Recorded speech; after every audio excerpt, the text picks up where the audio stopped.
Are you going to Scarborough Fair? Parsley, sage, rosemary, and thyme. Remember me to one who lives there.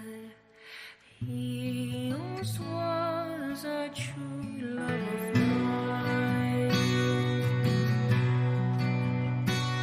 It's time to make me a cambric shirt.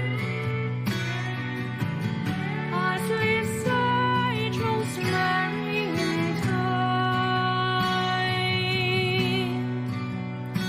Without no seams nor needlework, then you'll be a true love of mine.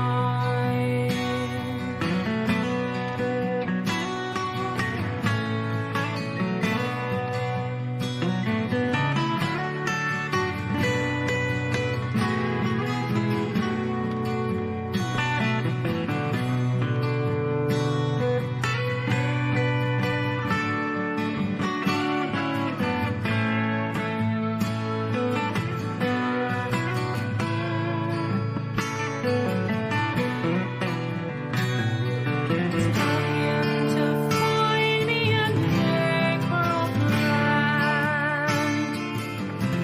Parsley, sage, rosemary, and thyme. Between salt water and the sea strands, then you'll be a true love of mine.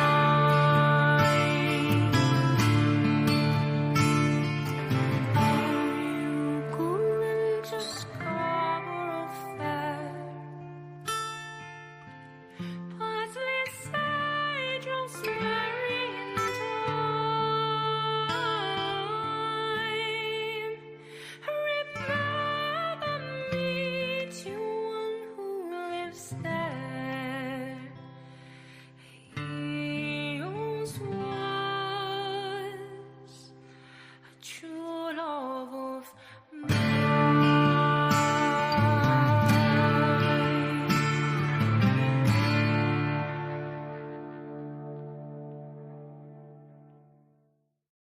Begin transmission. This program is intended for mature audiences. Parental discretion is advised.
Good afternoon, everyone. Happy Sunday. It's a Sunday hangout here on Weird Fantastic Toy Adventures.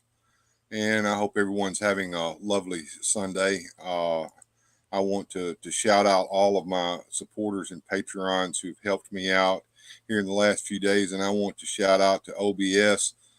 She sent me something we're going to share with you here in a little bit. And I'm going to catch up with the chat in just a second, but first I want to bring my co-host on in. What's up, everybody? It's Joneser, your favorite comic book guy. So let's do this!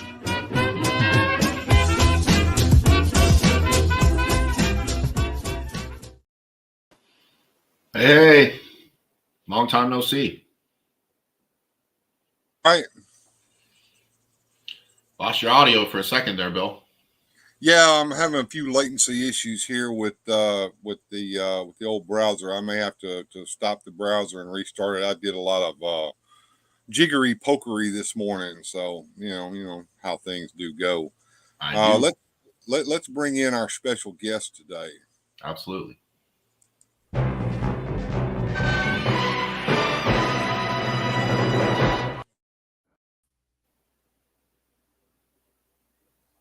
There he is. Good afternoon. Seems like whenever you bring someone in, Bill, we lose you for a sec. Yeah, like I said, I got a few latency issues. I'm thinking that the browser's lagging a little bit. I'm going to play a commercial here in a second, and I'm going to pop out and pop back in. But it's good to see you, Gojitron. I'm glad to have you on the show today. I've been meaning to have you on for quite a while. You are a wealth of knowledge, my friend, and it's going to be a fun day, I think. So good to be here. Before we get started, I want to play this little commercial that OBS sent me. Today's sponsor, of course, is going to be butt drugs.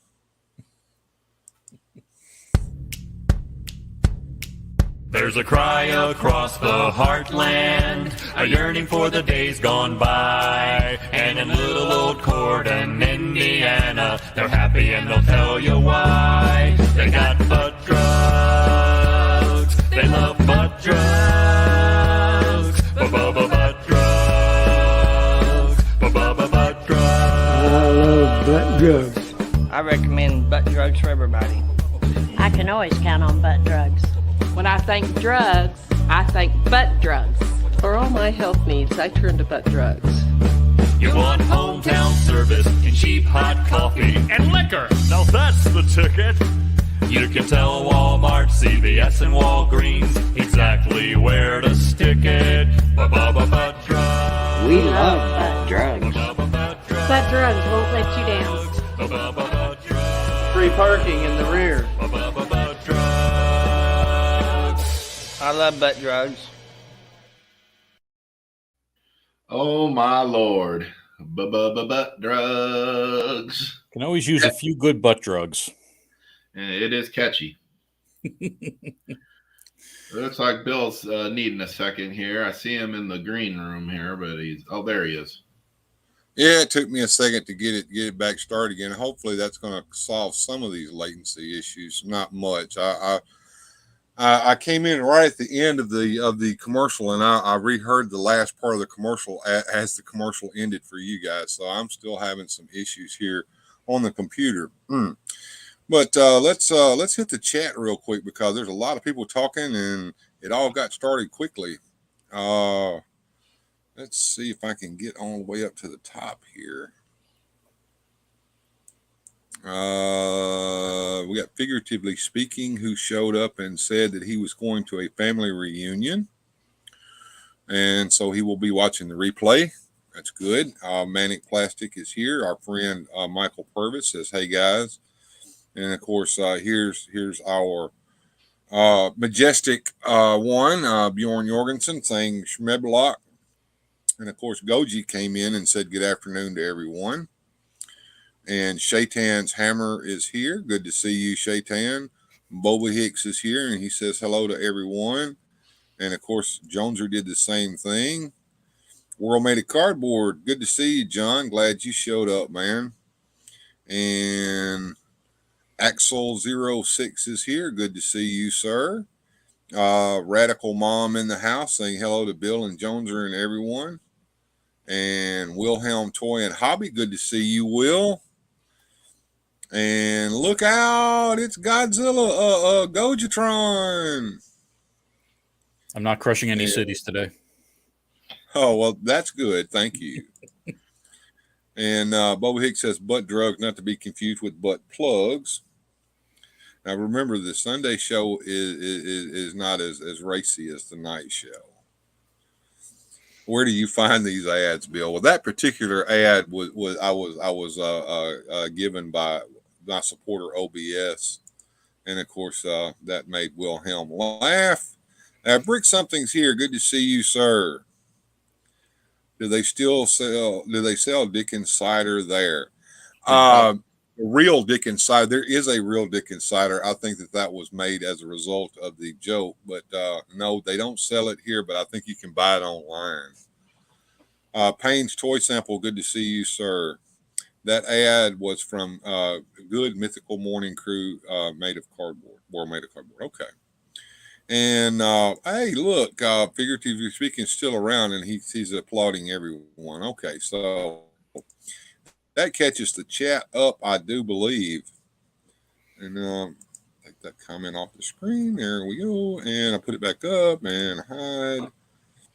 All right, now, how have you been doing there, Gojitron? Have you been busy, sir?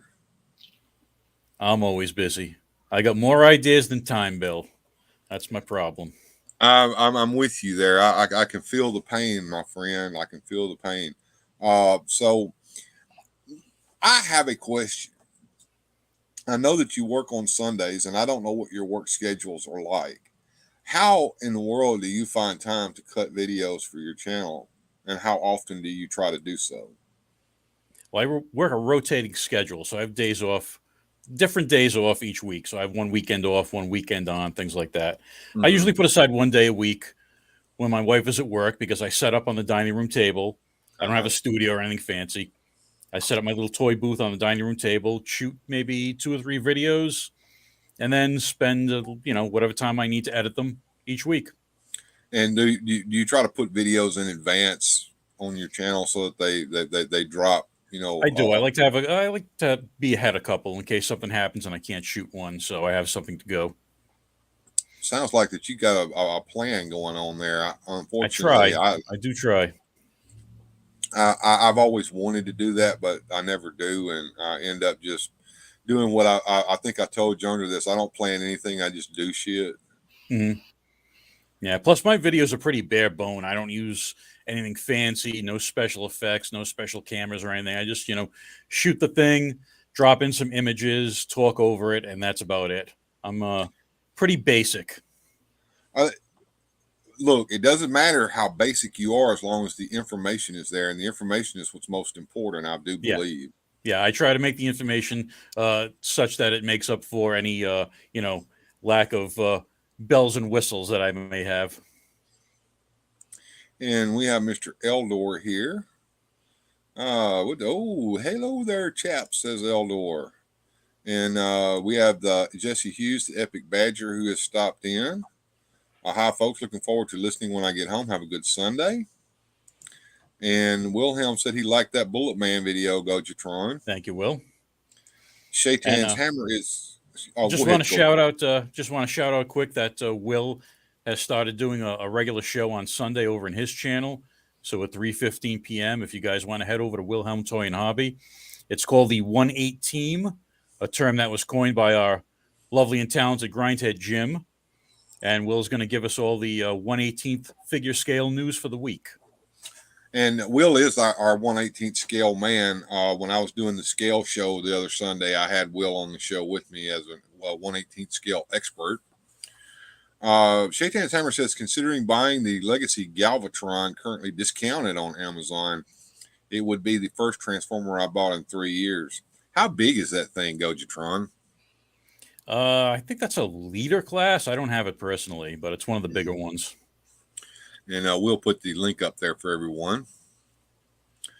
And moving on down, Will wants to say thank you to you, Gojitron, for plugging that for him. No problem. The Has Lab is at 6,802 backers as of this moment. That would be the Ghost, I believe. If I'm not mistaken. Bjorn is very excited for the Ghost. Yeah, he was telling me last night that he had made a poor purchasing decision. But if you get enjoyment out of it, I don't say that it's poor. Now, if you're not eating, you're not buying gasoline for the vehicle, or suffering in any way, maybe you might want to rethink things. But I think you got all in hand, especially considering how much you've been working here lately.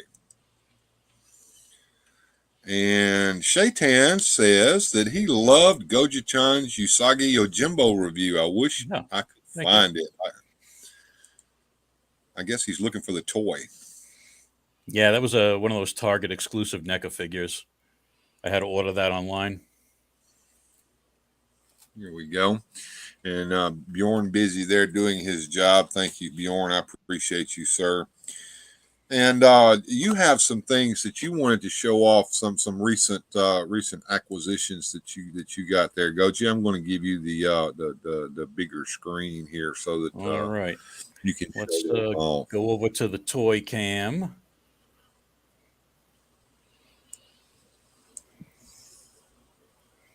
All right, so here are all my new Motu purchases. Jonesy can relate to these. I got the Mechanic and Ground Ripper on clearance at Target. So this was on sale for $16. I wasn't going to get this originally, but for $16 for a figure and a vehicle, what the hell? I'm going to pick it up, and I like it. That's not a bad box. It doesn't have the ripcord like the old one, but the wheels spin nice. And then another clearance item I got was this Masterverse Shadow Weaver. She was on sale for $10. So for $10, that's a pretty nice figure. She comes with a couple pairs of alternate hands. And then this one over here, Masterverse Buzz Off. This one is entirely Jones's fault. I wasn't going to get this until I saw Jones's video on it. And I like it. He's a pretty cool figure. This was not a clearance item. I got this from Big Bad Toy Store. But I do like the look of him. He's got the removable helmet there, where you can see his face. He's got the nice translucent wings. So this is a pretty cool figure. And Masterverse basic figures are still around, $20, $22, $23. They don't break the bank. Not bad. The last thing I got, of course, is the Origins Snake Face. I got that from Big Bad. Have not opened him yet. Going to open him for a video. But I do like the look of him. He's a deluxe figure. So he comes with the alternate head because, of course, they removed the pop-out snake face feature, so they give the alternate head instead. How do you feel about that? It's fine. I mean, if they give you the parts to recreate the original gimmick, I think it's fine. I don't think we're collecting these as collectors, not as kids, so we don't need all the gimmicks. We just need a representation of what the gimmick was, and I think they've done a nice job in sort of compromising, not creating new tooling or compromising the customizable feature that they have in the Origins figures. I think that's the biggest sticking point is the bodies need to come apart so you can switch out the limbs and heads and stuff. Mm-hmm. So that's it for my Motu. Okay. Well, and I can agree with that point on the action features. It's like you said, we're not kids anymore. I mean, would I like to see Mechanex's periscope head rise with my thumb on his back? Sure, I would. But how many times am I actually going to do that? Probably once or twice, and then he's going to sit on the shelf with either the head extended or not. I mean, speaking of the Motu Origins line, Mattel Creations has done exactly what we predicted. They have taken it out of retail, and what's left they're going to do, but it's going to be all online. For me, it was all online anyway, because anything I found was at Big Bad Toy Store and online retailers, and I don't think even worse than that, Jones. It's all going to be Mattel Creations from here on out, from what I understand. So whatever you get from the rest of the line, and they have committed to doing it, from what I understand. But at least then you got the right people that are trying to control the flow, because Walmart could. We could already see they couldn't order this stuff properly. They couldn't keep the shelves stocked or unstocked. Right. I mean, like they couldn't. Because then what I mean by unstocked is they had the wrong stuff just hanging there too long, and the right stuff was never there. That's right. So at least with Mattel Creations, I believe they'll have accurate numbers of what's moving and what's not, and could react as such if they were smart and want to make money. And Bjorn said he was never a fan of action figures with gimmicks in them. And I can understand that, especially considering the way we tend to play with our toys, which is basically the display play pattern, where you put the toy on display and either put it out for other people to see or make pictures or stuff like that. Do you do action figure photography, Goji? Yeah, I've got some photography on my Instagram. Nothing fancy. I don't go all in like some of these guys do with the props and the diorama building, things like that. I do a fair bit of it, but I'm kind of like John over there at World Made of Cardboard. I tend to do the cardboard dioramas and stuff like that. But otherwise, I do a fair bit of it myself. As a matter of fact, I decided that I would do a big setup today, and I wanted to show everyone this because I thought that they would appreciate the ultimate, I call it, Superpowers Bat Cave that I've made here. So I've got some cardboard pieces that I made using some plans that I picked up over at Action Figure Theater, the AFT downloads when it was still active. I had to scale them up and down just slightly so that they would fit the superpowers. We have a lab table there from Doctor Who's lab, the third Doctor's lab. And back in the back, there's a bat computer that I used the old Mego bat computer that came with the Mego Batcave. I used that as a template for that. And we have some cardboard bat computers back there in the back as well that I made from AFT downloads. And if you see back behind Robin, there is the translucent. It's not really translucent, but that's what it was on the show, the translucent map of Gotham City that used to sit in the Batcave. And we have the superpower, the Dark Knight, the cartoon animated Batman Batcave Command Center that I repurposed as a Superpowers Batcave Command Center with all new stickers. And we have a Joker card that I made myself. We have the penny back there. Holy vintage. Yes, Robin. Now shut up. Thank you, Gilster. Wilhelm loves that Batcave. Yeah. The dinosaur is a little small, I admit. I've got a bigger dinosaur that came from a Walmart set that I usually set up, but I didn't want to dig him out. And this one here was handy. So he kind of gives you an idea of what the trophy room would look like. And then, of course, there's McFarlane's Batcave back there with all its pieces that scale really well with superpowers and do not scale with McFarlane action figures at all. And hey guys, let me do this real quick because somebody just walked in and she wants to say hey to everybody. Well, you don't have to do that. Yeah, say hi to everybody. Hi, Paula. Who's everybody? Hey, how y'all? We got Carl and Joneser, and we got everybody in the chat. So I see that. It's good to see y'all. I'm not going to interrupt. No, it's okay, baby. We love seeing you when you come in. Back to the Batcave here. Looks good, Bill. You got all the plastic elements in there. I believe that this was something that I'd always wanted to have. It looks really good on camera. That's really just a flat piece of cardboard, but it looks like a real penny back there on the camera, doesn't it? No, I dig that. That's a cool little touch. And we got Duffman's dioramas in the house. Dioramas are the best, he says. Shaitan's Hammer, I think that's an awesome Batcave. Thank you, Shaitan. And Brick Something agrees with Bjorn about gimmicks. Never did as a kid, even with the vehicles. I didn't use the shooting missiles as a kid. Oh, shoot, I did, especially on my Shogun Warriors. Yeah, the shooting missiles was definitely something I was into, right at the sister. Bam!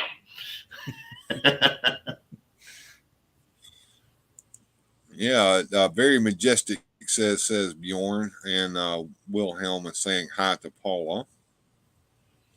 And Gilster likes that Batcave too, and he says hey to everybody.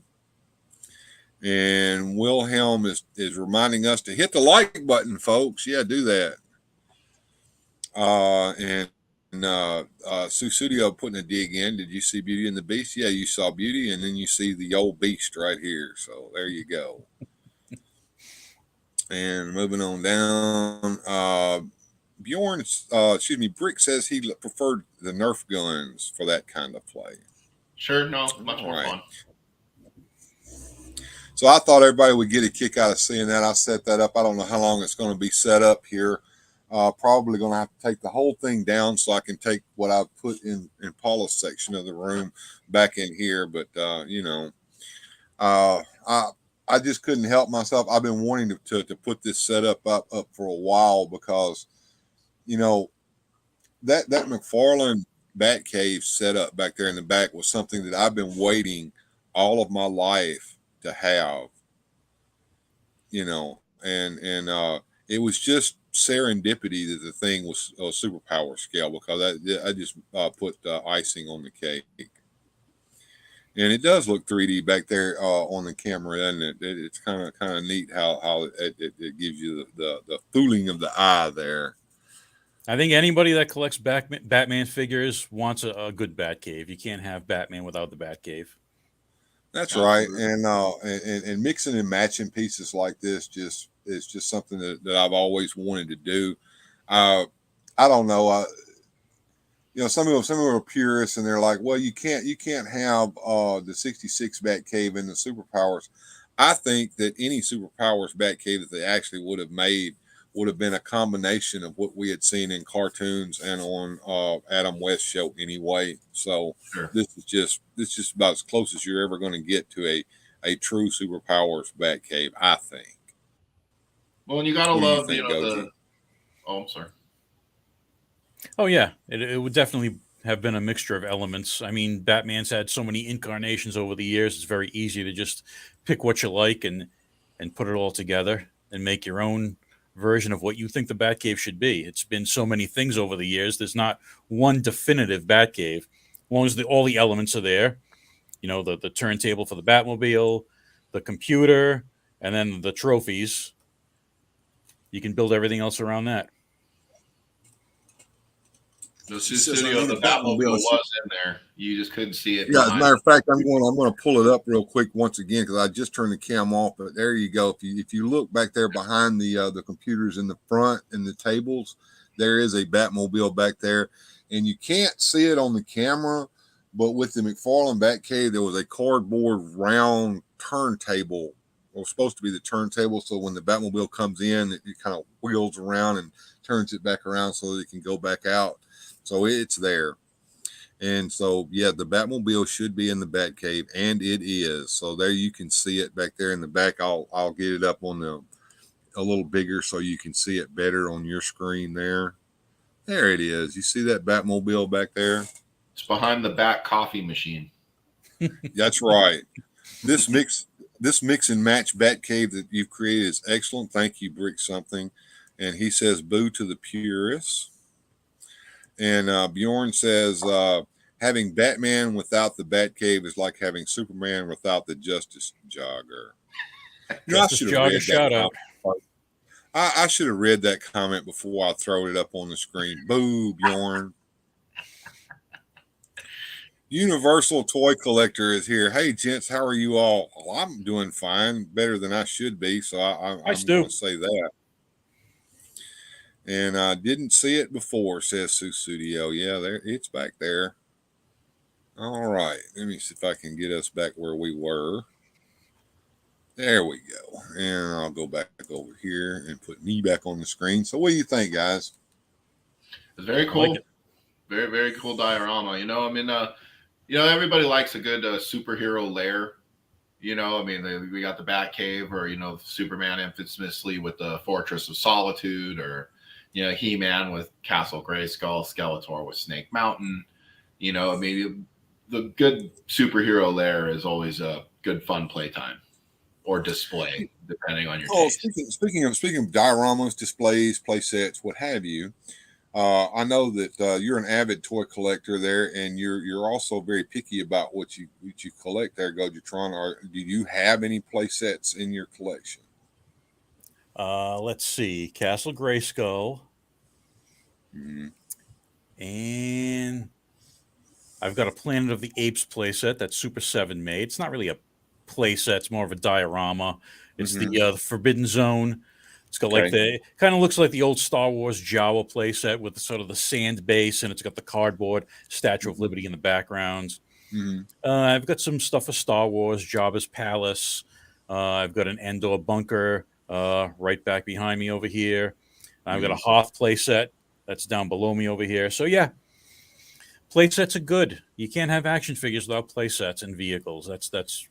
That's my opinion. The best action figure scales come with the entire world you can build with, which is why I'm not that much into the 1/12 stuff, the Marvel Legends scale. I do have a bunch of Marvel Legends, but not a lot, because I do like to make scenes with the vehicles, with the playsets.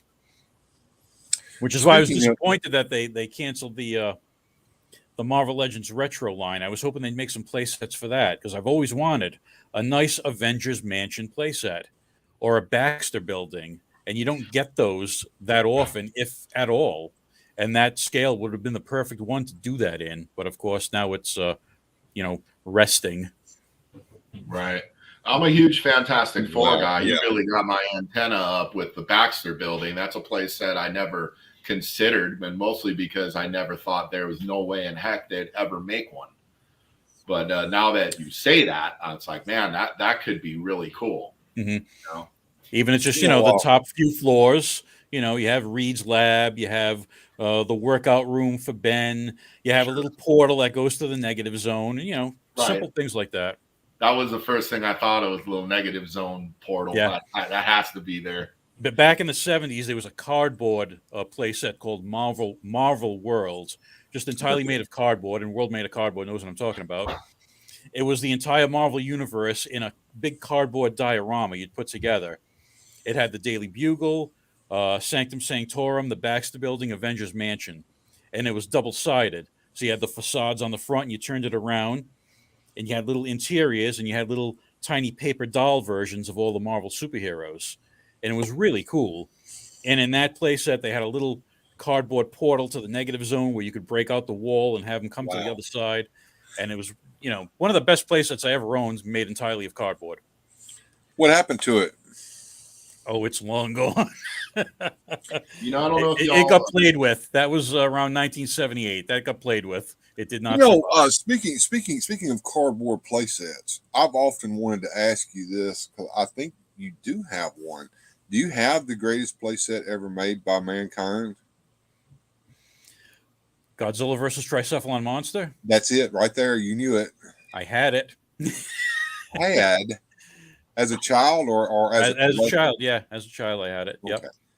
Yep. Those pieces were scattered to the four winds, unfortunately. Oh, and getting that, it's going to be a monster thing, and probably not possible. Too expensive and too hard. My wish list of all these people that are recreating old toys would be to recreate all those old cardboard play sets. The Marvel World, the Godzilla, the Buck Rogers one, all those things with the little plastic men and the cardboard backdrops. That would be simplest things in the world, but they're awesome. I was going to ask if you fellas remember color forms. Oh, yes. Okay, I had a Batman set. I think I had a He-Man set. I had a Marvel set that was really cool. It was like a New York City backdrop, and it had, like Spider-Man and a lot of the Marvel heroes, Hulk. And man, even though those color forms don't move, you just stick them to the backgrounds. But I had a lot of fun just putting them in different scenes and pictures, and I had the Superman. I had the Superman one. It actually had a little phone booth, and you could put the Superman in it and close it up and switch it over and open it back up when it was Clark Kent in there. Kind of neat. And Honor You 83 asks, would you consider a wrestling ring a playset? Absolutely, I would. And I have several wrestling rings in the collection. I have the small scale wrestling rings that you buy at Walmart for, I think that it's a Raw themed wrestling rings around here somewhere. I have the Grayskull wrestling ring that came out when they were doing that. And years ago, I bought the scale wrestling ring for the Mattel wrestling figures, the one that's actually scaled properly. And it's bigger than you think it should be. It is so huge, and I had it set up at one time, and I think there are pictures of that over on what's that that photography website, I'm stumped. It's on the tip of my tongue. DeviantArt. If you go over to my DeviantArt site, which I think there's links on my about page to that, you can see some pictures I took years and years ago of the full scale wrestling ring. And of course, I have some pictures also of a diorama that I had set up a long time ago as well, with the Raw entrance going into the Raw ring that was the small scale ring. And you could see the contrast and difference of how huge that set is. But yes, a wrestling ring is absolutely a play set. I will actually voice my regret here. When I saw those Masters of the WWE Universe and that Gray Skull ring and the Snake Mountain ring, and I was really excited for Origins, and so I kind of turned my nose up at those figures and at that stuff, and I didn't get in on it. And then once later down the road, I had some regret because, the pieces were interchangeable and that ring looked fun. And I've seen videos of people doing it. And now, trying to collect that line from scratch, to get all the stuff would be annoying, so I do regret not jumping on that. I got the Grayskull ring simply because I actually saw it in the wild at Walmart. I saw all those pieces in the wild. I would have bought the Rattlesnake Mountain ring had I seen that, but I missed out on that. I never saw that in stores either. If I was a scalper, I saw an entire rack of Undertaker scare glows. What do those go for? Like $80 a piece on eBay right now? Yeah. I could have bought like a dozen of them, at retail. Right then. Yeah, I remember that they actually clogged up the shelves at my Walmart. Those figures did. The Undertaker ones or the other ones? Because the Undertaker one was notoriously hard to find. That was the Scare Globe. I distinctly remember seeing the Undertaker figure at the store, the Scarecrow Undertaker. Yeah, that's the one everybody wants. And I had it in my hand and was going to buy it and did not. That's the life of a toy collector. Some things you get, some things you don't. Goji can tell you that he's gotten things and ended up selling them because of room. You do cull your collection. You're one of the few collectors I know that actually does cull your collection, Goji. Mm-hmm. And a lot of times, I'm gonna tell you, this man is probably one of the most generous men that I know of. When he culls his collection, he does sell stuff, but sometimes he gives gifts to his friends, and that's special, Goji. It really got to spread the joy.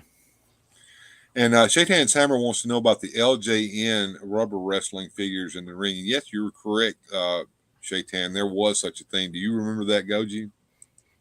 I never collected wrestling figures. I mean, I remember them. I know all the different lines. I know all the, the famous wrestlers, but I was never a wrestling fan. So it's not something I ever collected. And Bjorn says his boss has the ring and a boatload of the figures at the store that he works at. So that's pretty cool. And Honor You 83 says, I got the Gray Skull ring with 2 figures at Big Lots. See, a lot of that stuff wound up at Big Lots because they either overproduced it or Walmart just wasn't selling it. I don't know, but you know how that works. What? $80? And I opened my Undertaker Scare Glow. Well, good for you. Pretty sure, at least it was last I checked on eBay. Those were going around $60 to $80. Yeah, eBay prices can be kind of ridiculous. Speaking of eBay, the evil auction site got you just recently, didn't it, Gojitron? Yeah, a little bit. All right, should we talk about that now? FOMO, yeah, here we go. Let's see. All hey. Right.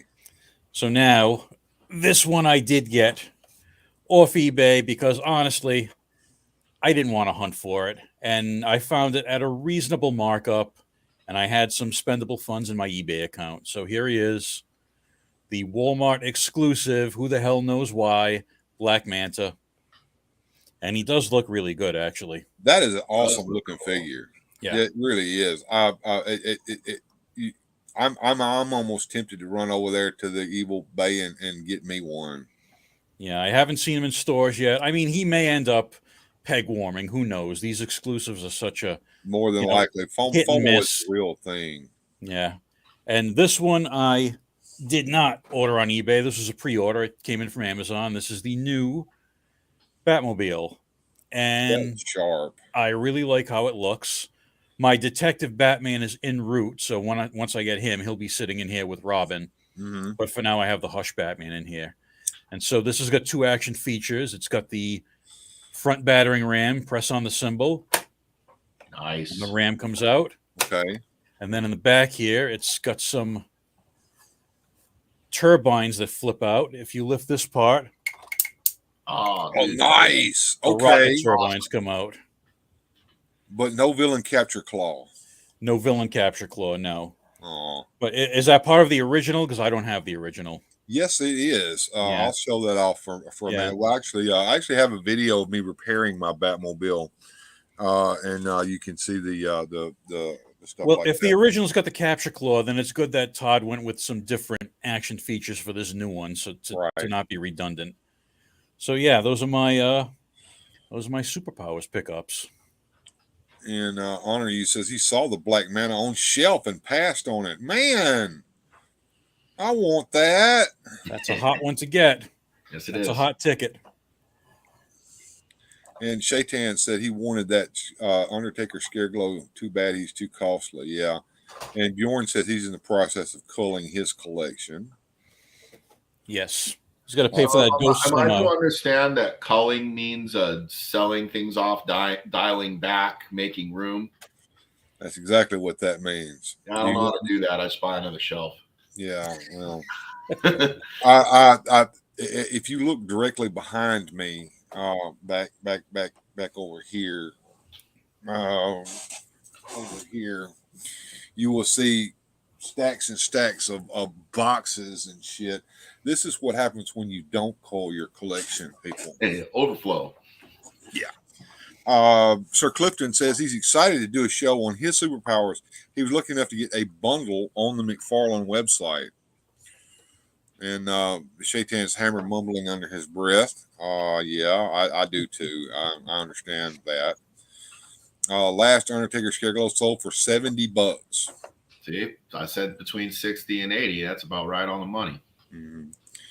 And my Walmart got some new stuff recently. Going to check tomorrow. Check to see if there's a Black Manta on there before I go and waste my money on the Evil Bay. I know your Walmart has everything we always want. Seconding Gojitron's request for remakes of cardboard playsets from the 60s, 70s, and 80s. Damn it. What I want is Godzilla versus Tricephalon Monster.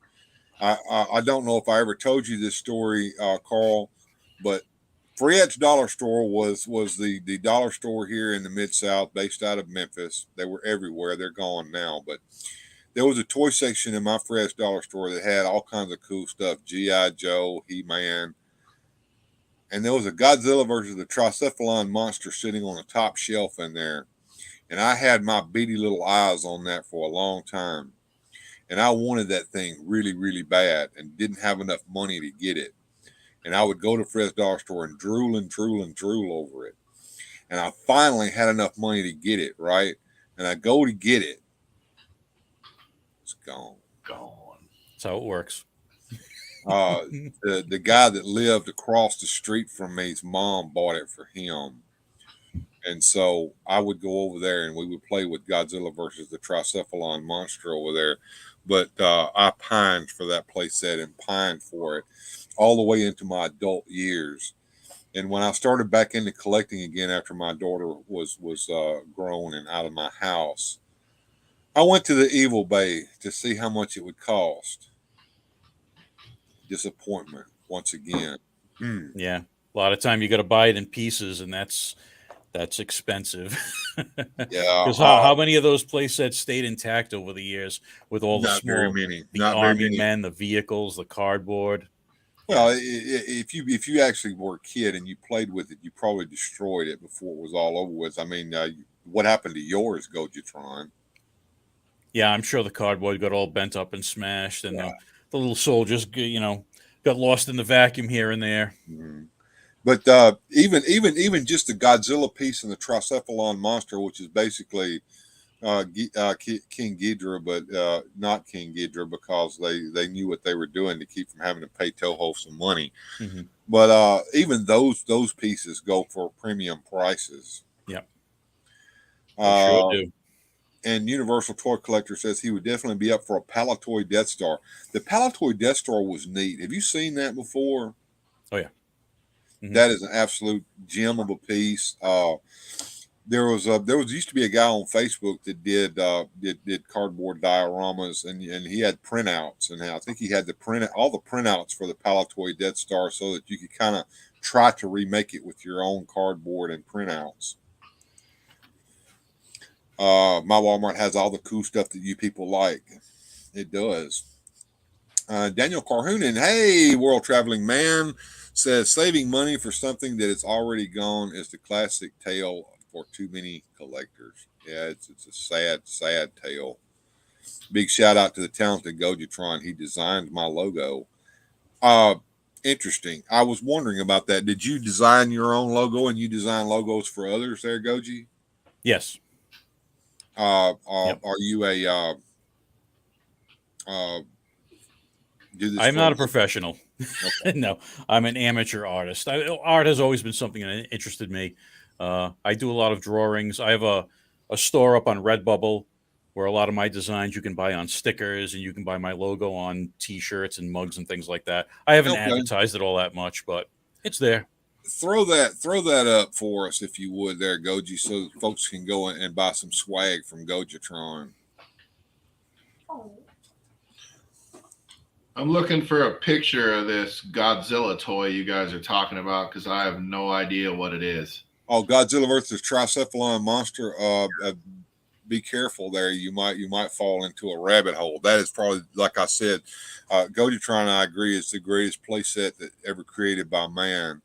Now, as far as price point, you guys are talking this thing's expensive to get. What is it in relationship to like trying to track down an Eternia? It's probably harder. Yes. More expensive as well? Probably. Yeah, because look, the individual pieces for that, you can't find it intact, okay? You're going to have to piecemeal it together. The individual pieces themselves go for premium prices. I mean, absolute premium prices. Okay, I found this bugger. Hold on a second. I'm going to share my screen here because I think the folks at home might want to know what the hell we're talking about here. John says he collects punch-out books because they're rare and expensive, and in order to play with them, you have to destroy the book. Now, is that what we're talking about here? That's exactly what we're talking about. So you've got a cardboard city backdrop, a cardboard bridge. You've got some army men, little plastic 2-inch tall army men. You've got some screaming victims, too. That were pretty cool. I'm trying to find a better picture. Sorry about that. Yeah, that's the box. There's the Tricephalon monster and Godzilla that came with it. I'm trying to find something of the whole thing all together here. Well, that might be it. Yeah, there we go. There's there was a play mat that had a river on it. You had the cardboard backdrop for the city, and you had a little ship, and you had little army men. You even had little victims screaming and running. Mm-hmm. Yeah, it looks like a cool backdrop too for it. You know, the city flames and you can see the destruction back there, the fire and explosions and destruction. The little cardboard bridge was neat. You had some army, like that, army men and even victims. There were victims running and screaming from Godzilla and Tricephalon monster. I love the little old lady shaking her umbrella at the monster. Yes. Remember that one? Yes, I do. And there's the Redbubble shop for Gojitron, folks. Everybody head over there and buy some Gojitron swag. And we have a new person here that I haven't seen before. Big Long Dong comes in and says, hello, everyone. It's good to see you there, sir. He's not one to brag. Nope. Very humble. I only have the Godzilla figure from that set. I also have the Draconian Fighter from my Buck. I had the Buck Rogers set he's talking about. And it came with two Draconian Fighters and 2 Earth Starfighters. and it also included this big UFO with a little plastic dome over it. Mine was red and yellow. The dome was red, and the saucer was yellow. Now it came in a different color, blue and something else. Did it not? There, Goji, if you remember. I believe so. Yeah, I had the red and yellow one though. I think that was the first release. And Big Long Dong says he collects superpowers, vintage, new, or both. Bill, what did you think of the superpowers reveals from San Diego Comic-Con? I was very excited about some of them. I can tell you that now. Yes. As a matter of fact, I was trying to collect some pictures of that, and I didn't get them here on the computer, so I'm going to run over on the phone here to the Insta. I think I saved those pictures in my Insta here, so I can take a look, and so that I can talk from a better point of view here. Let's see. I was a little disappointed that Todd seems to be falling into the same trap of focusing on Batman and the Batman family rather than branching out to other heroes. I can understand how you would feel that way about that. I think Todd is going for where the money is on that. Yeah, and that's just it. Batman's safe. Making a bunch of like Flash villains or like, Green Arrow villains, if you can name one. You know what I mean? Like the Batman stuff has name recognition. Even if you go to a comic book store, there'll be, 4 boxes of Batman for every 1 box of Superman. Yeah. It just is what it is. I mean, I understand the need for Batman, but, maybe mix in a Hawkman or a Shazam, somebody different instead of just doing another Robin, another Flash, another Nightwing. I'm kind of surprised that he's not done Shazam. Yeah, I'm with you. I'd like to see Catwoman. I see Big Long Dong talking about Catwoman and Supergirl. That'd be great to see those. They did. I think that they do need to make some more girl superhero figures. To be honest with you, we don't have enough of them, and once again, Todd's only doing Wonder Woman, right? Right. I mean, we need Hawk Girl or Hawk Woman. We need Black Canary, and I mean vintage looking Black Canary, not that funky costume that she wore when she cut her hair. Yeah. And it's strange that he's not doing any Bat villains in the Superpowers line. Yeah, Joker was one big time missing to me. Yeah. Well, he did the Gimp Batman Joker thing. Yeah, nobody wants that. I don't have it. I didn't even want it. Yeah. What? I got one. Merlin and Cheshire Green Arrow villains. There you go. Somebody did it.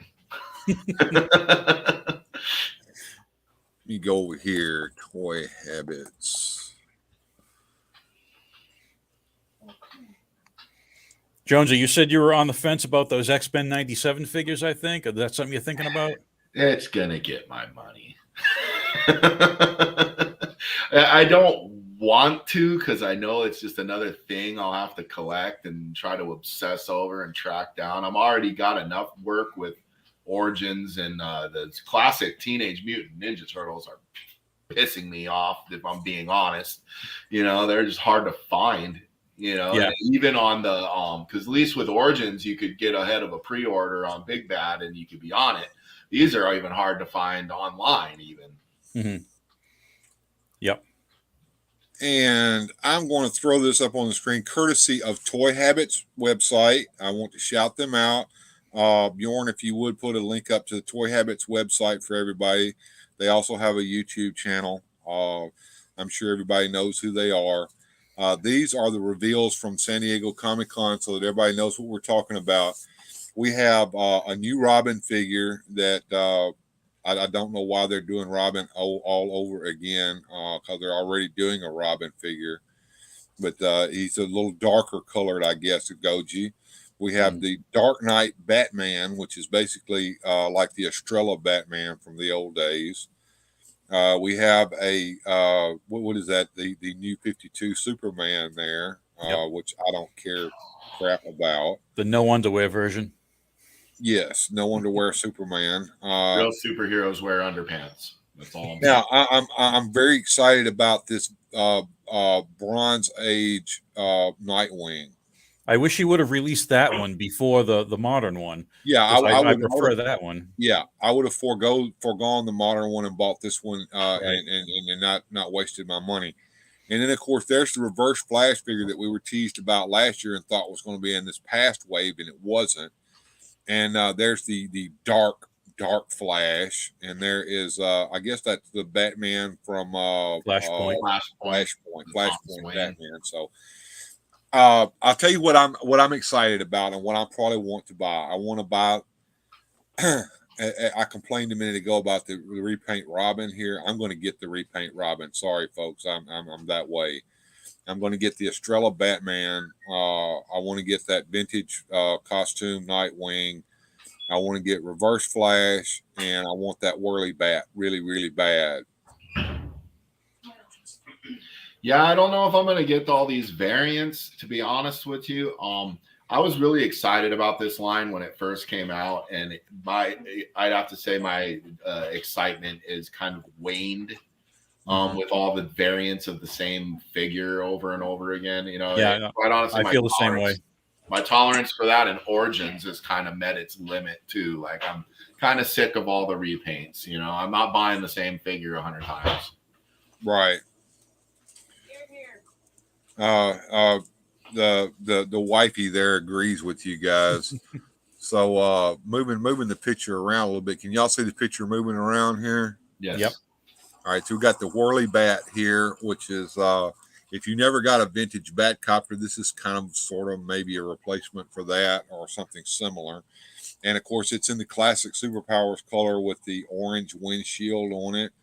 If you don't know what the Whirly Bat was, it was a small gyrocopter kind of vehicle that Batman could put together and keep in the trunk of the Batmobile in the comics.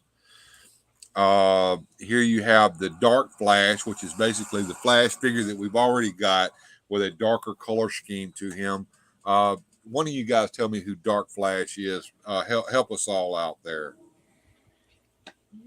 I'll defer to Joneser on that one. I haven't a clue, if I'm being honest. Is this supposed to be the Wally West version here? No, this is Dark Flash. I think that's supposed to be Flash went evil or something in the future and came back in the past to fight himself. Some blah blah blah. I don't care. I don't need it.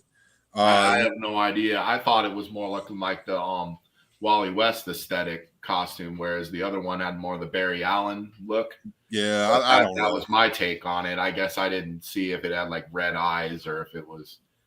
Well, I'm gonna be honest with you guys. I think it's ridiculous for him to repaint the Flash figure and release it as a Flash figure. Boo.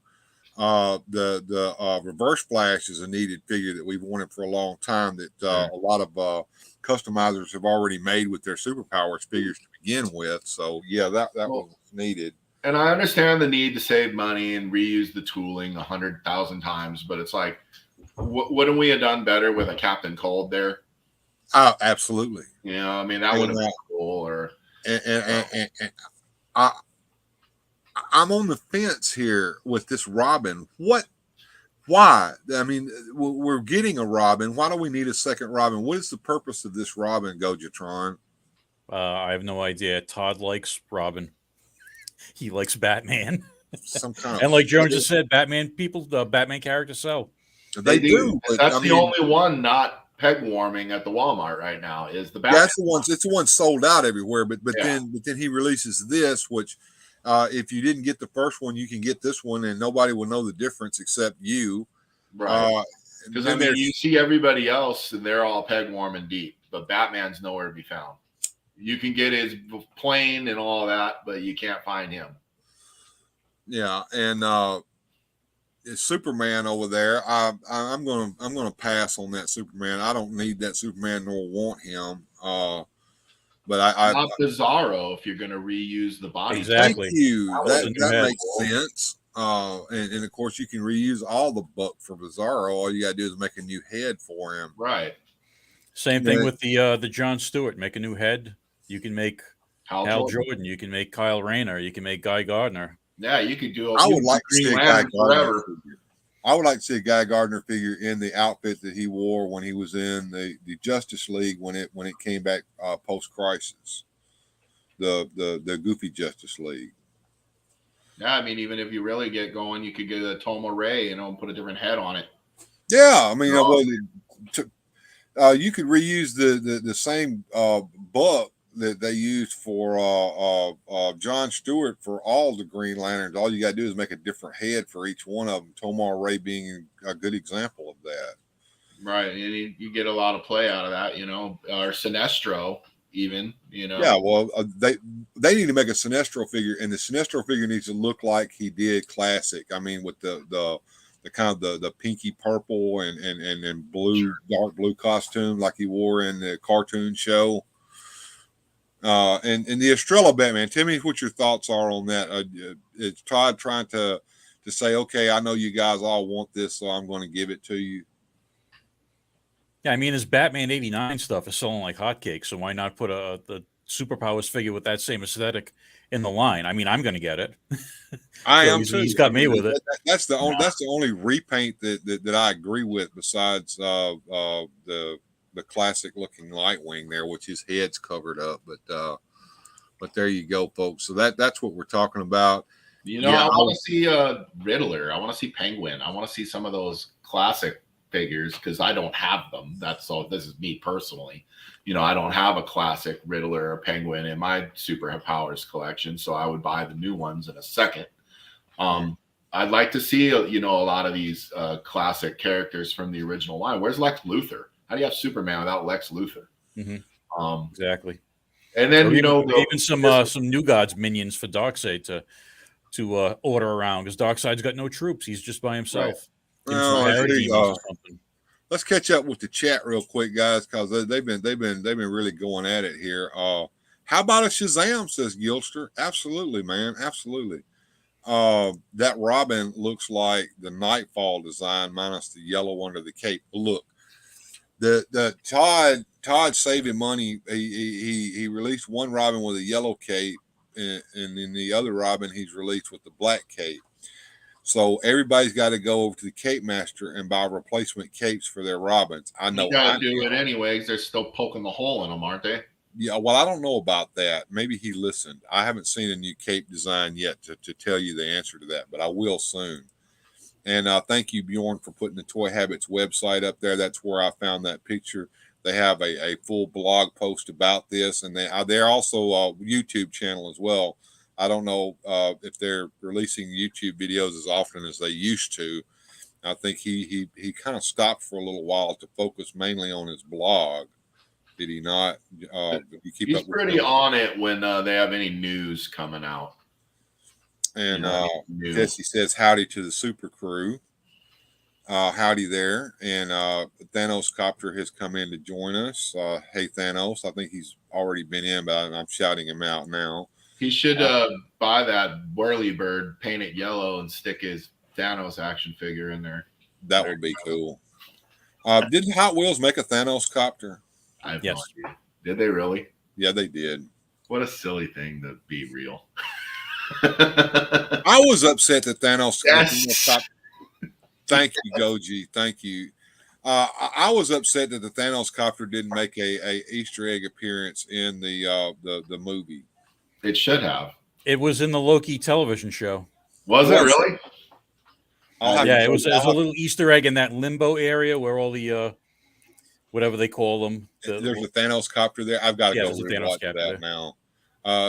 Carl's eating his lunch. All right, you have a good lunch, man. They also got to have the scene where the two cops take Thanos away in handcuffs. Exactly. That needs to happen. Absolutely. And Zoom says honor you 83. Okay. Like the design of the Whirly Bat, says Bjorn. Gilster says, howdy everyone in the chat. I'm playing dominoes with my nieces and also watching. Well, you have fun playing with the kids. That's what uncles are for. Playing with their nieces and nephews. One Flash is ketchup and the other is mustard. Next up should be Relish Flash. The Justice League Europe. An interesting comic book to say the very least. I remember getting that. Cobweb Collectors here. Hello there, peoples. Mr. Benny is with us here. He says, what's up with that Batman wearing a garter belt? Tell him about that there, Goji or Joneser. Oh, the Flashpoint design. Yeah, he's kind of interesting looking. I guess he has trouble keeping his tights up. He's angry because this is a version of Batman where instead of Thomas Wayne and Martha Wayne dying, Bruce Wayne was shot by the mugger and Thomas Wayne became Batman. So he also went insane, and he also killed people with guns. So yeah, those are holsters for his many guns. Bat Punisher. Pretty much. Let's get as many likes on this channel as there are Batman variants. Let's get as many subscribers as there are Batman variants. I hope today is the day that I've earned your subscription. I need subscribers. I'm right now at about 760, which means that I can see far off in the distance that 1K that I'm wanting to get, but it just is kind of elusive there. And Thanos has thought about that, Joneser. And the Loki show is where that Hot Wheels is from. Okay. Universal Toy Collectors got to pop off. Awesome chat. Pleasure listening in. Watch the replay and catch up on what you missed here towards the end. All right. Now you had some X-Men stuff that you wanted to show off today as well, correct there, Goji? Yeah, I got to tempt Joneser with this stuff. So let's switch to the cam again. And here we are. Oh, wow. Yeah. This is the new bits? These are the new ones. So there's the Titan class Sentinel. He's about $22. Very simple figure. 5 POA. This is that same class of figure that Hasbro's been doing for years. You see him in Walmart or Five Below, places like that. But he's a little bulkier. This goes with those 3 1/4 inch scale figures that they put on hiatus, though. This is a perfect fit for those. Right. So here are the new Epic Heroes, the new 4-inch scale line, and these have a bit more articulation than the retro line. So these guys have knees and elbows, so they're a little more posable. They don't stand up well, though. I have to use figure stands when I put them on the shelf. And each of the figures comes with an accessory. So for Wolverine, he's got this sort of energy claw gauntlet thing. Did he have that in the comics? I don't think so. No. This is a kids-based line, so a lot of this stuff is going to be very toyetic for kids. So it snaps on like so. And then we have Anne-Marie here. And she's got this sort of energy thing that goes over her fist. I don't know if that's like a punch or if she's absorbing someone's powers with that. Looks like green slime. Yeah, that's her accessory. And then we have there's my guy. Everybody's favorite X-Man. That is my favorite X-Man. Is he? I don't know anybody besides you that's like me. Their favorite X-Man. Yeah, he's my guy. So Scott comes with a blast effect that goes over his head. But the second time I tried to put it on and off, because you have to fit it over, it's really tight. Second time I took it off, the hair is a separate piece on the sculpt, and the hair pops up with it. So I had to glue his hair back on. Wow. So you got to be careful with that. But, you know, that's kind of how it's going to go with his optic blast. And then Storm. Badger said he was showing off images of a custom mini Blackbird being painted. It looked like small fighter jets. That's interesting. Mm-hmm. Oh, there's the old Mohawk Storm. We have Mohawk Storm. She comes with a cape that attaches to her wrists, but the cape doesn't move. So to move her arms, you have to detach the cape from the wrists, and it just kind of hangs there. Made up something more flexible. But you're not going to get cloth goods in a kid-based line like this. No, but I comes with her to make you something. Her lightning effect, and she comes packed in with the X-Jet, which is like a mini Blackbird. This kind of reminds me of something that Toys Biz put out in the early 90s. They put out a mini X-Jet as well. So you can fit one figure in the cockpit. Uh-huh. And then you can stand one figure on the back, and they can kind of ride it like a jet ski. There's a foot peg here and this handle, so you can kind of ride it like a jet ski in the back. And you also have a firing missiles. You also have a trapeze on the bottom here. Oh, okay. So you can have a figure hang off the trapeze. Moon Knight like, yeah. And it's got one firing missile. It's got two missiles. This side is just a storage holder. Boo. Yeah, this button is fake. Oh, come on. So they saved a little money on here. This one, you can fire. So for a kid's line, it is pretty cool. There is another figure coming out, which is Gambit, which they just announced at SDCC. Unfortunately, Gambit is a Target exclusive that comes in a 5-pack with these 4 figures. Really? So after you've already bought all these, and the only way to get Gambit is to spend $50 on an exclusive pack and get duplicate figures, which I am not going to do. Hasbro can go screw. I'm not doing that. I don't They blame should have them. had them come with an extra Sentinel. At least then you could army build the Sentinel. Exactly. Well, And not I even think in it's sold this out very line. quickly It's a off separate Amazon. line, because but everybody it was- just so happens to scale. It's one of those serendipity moments we were talking about. So this Sentinel is a good size. I mean, even with like a 6-inch. Let me see if I can grab a Marvel Legend here.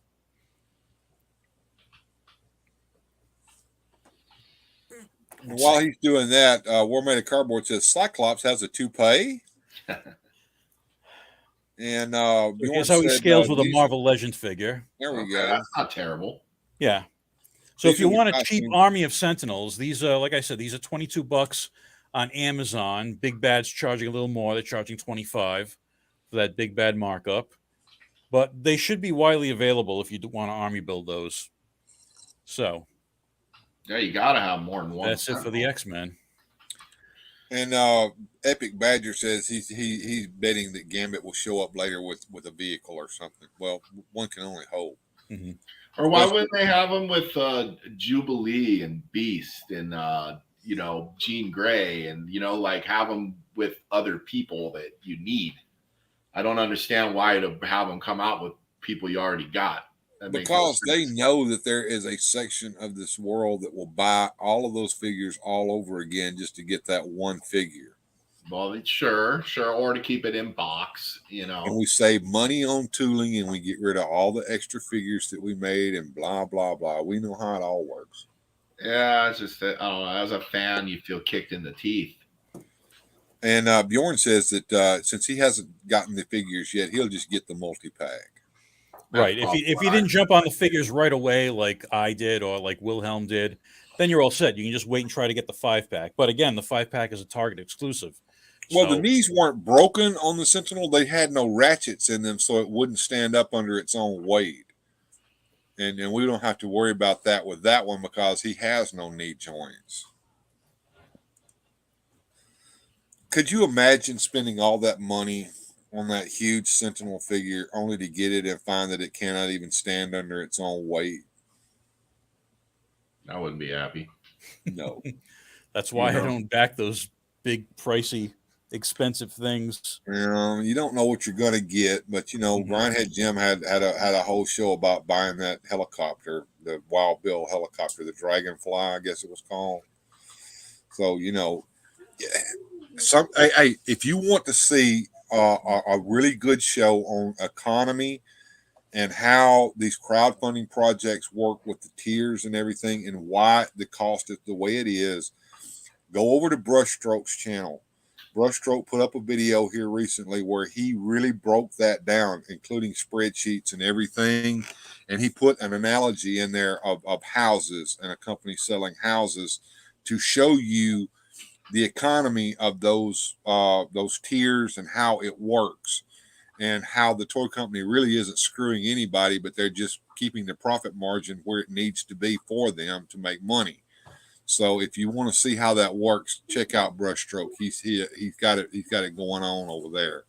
I saw the different X-Men figures. They must be going a scale up. That were maybe they're more Marvel Legends size scale. They had alternate hands, alternate heads. Saw pictures of those on Facebook. Oh. And Will says he thought the SDCC reveals would be the next wave, and not finding out we have to buy all those figures all over again. So they lost the audio on Goji there. Oh yeah, sorry, I was muted. Yeah, Jones, they're doing a Marvel Legends X-Men 97 wave. Yeah, those look cool to me because I like seeing the claw in, claw out hand with Wolverine. They had Gambit in some different poses. The Magneto figure looked fantastic. Those were looking more the ones that would be for me. Mm-hmm. Looking at the comment that I just put up there on the screen, Goji, you might want to talk with that man.